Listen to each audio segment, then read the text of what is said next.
암은 원래 발생한 장기의 이름을 이용해 전이한다 해도 같은 이름을 사용하고, 전이암은 면역 체계를 약화할 수 있으니까 감염에 신경을 써야 하겠네요.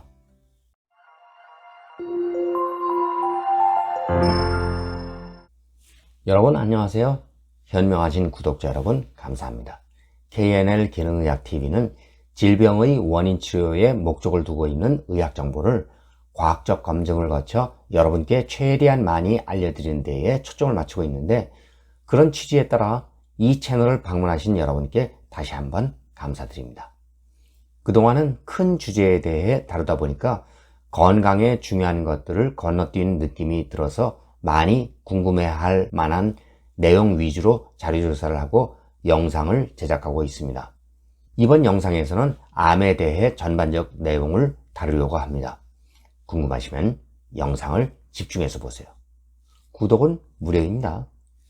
이 영상에서 일어나는 수익은 전액 불우이웃 돕기에 사용됩니다. 많은 참여를 바랍니다.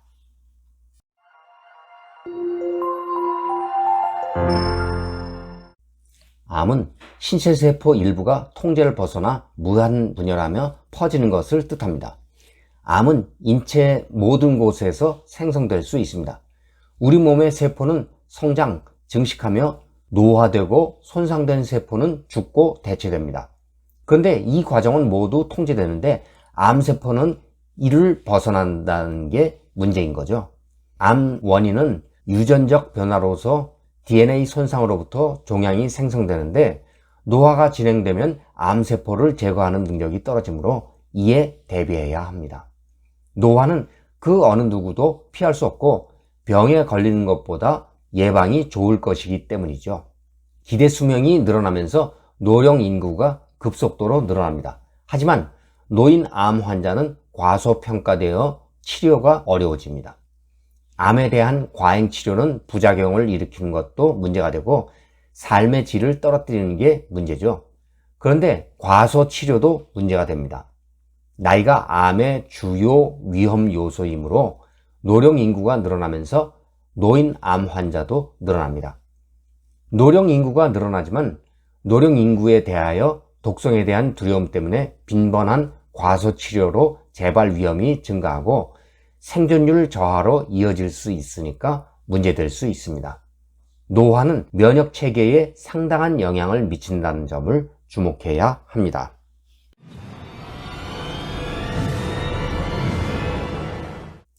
전이된 암이 아닌 원발성 암은 발생한 장기 명칭을 따서 이름을 붙이는 게 일반적인데, 예를 들어 폐에서 시작되어 간으로 퍼진 암을 여전히 폐암이라고 합니다.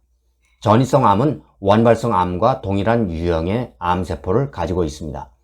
가령 대장암이 간으로 퍼졌을 때 간에 있는 암세포는 대장암세포로 간암이 아닌 전이성 대장암입니다.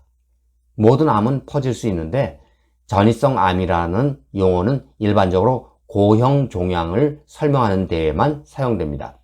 암의 전이는 암 관련 사망의 가장 큰 원인으로 암 환자의 사망 원인 중 90%가 넘습니다. 원발암에서 유래한 모든 세포가 전이에 기여하는 것은 아닙니다. 전이에 작용하는 유전자가 암 종류에 따라 다릅니다. 그러니까 여러 항암제가 작용하는 특성이 다릅니다.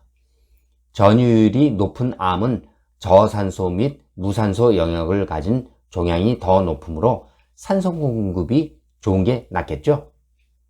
암의 전이가 발생하려면 암세포가 혈류에 들어가 혈관 내 압력을 견디고 2차 부위의 새로운 세포 환경에 적응해야 하며 면역세포와의 치명적인 전투에서 탈출해야 합니다.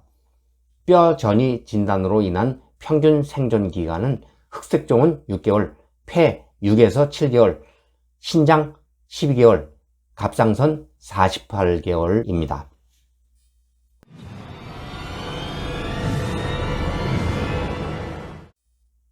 면역체계는 질병과 감염으로부터 신체를 보호하므로 손상된 세포나 감염에 대해 발생하는 반응입니다. 면역체계는 암과 싸우는 데 도움이 될 수 있습니다. 암은 골수로 퍼져 면역체계를 약화할 수 있는데 골수는 감염과 싸우는데 도움이 되는 혈액세포를 만듭니다. 암은 골수가 너무 많은 혈액세포를 만드는 것을 막을 수 있거든요. 암세포가 면역체계를 회피합니다. 말하자면 암세포가 면역체계를 속이는 거죠. 원래 면역세포인 T세포는 암을 외부세포로 간주해 암세포를 공격해 파괴하려고 합니다. 그런데 암세포가 면역체계를 속여 자신을 정상세포로 여기게 할 수 있습니다. 암세포가 면역 체크포인트를 활성화해 면역체계가 암에 대한 공격을 일찌감치 중단하게 만드는 거죠. 또한 특정 암 치료는 일시적으로 면역체계를 약화시킬 수 있는데, 예를 들어 항암제, 방사산, 고용량 스테로이드 치료가 있습니다. 그 결과 암 환자는 감염 위험이 더 높을 수 있습니다. 물론 암 치료로 인해 위험이 발생한 경우 일정 기간이 지나면 면역 체계가 회복됩니다. 결국 위험성에 대해 어느 쪽이 더 유리한지 판단할 필요가 있겠죠. 수술도 어떤 종류든지 면역 체계를 약화시킬 수 있는데 마취가 그 역할을 할 수 있습니다. 면역 체계가 완전히 회복하는 데는 10일에서 수개월이 걸릴 수도 있고, 수술로 파괴된 피부는 세균에 노출될 수도 있겠죠. 당연히 면역 체계가 파괴되면 신체가 감염과 싸우는 것이 더 어려워집니다.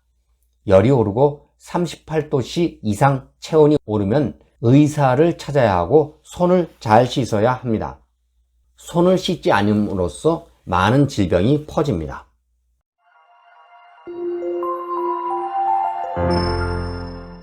암은 원래 발생한 장기의 이름을 이용해 전이한다 해도 같은 이름을 사용하고, 전이암은 면역체계를 약화할 수 있으니까 감염에 신경을 써야 하겠네요.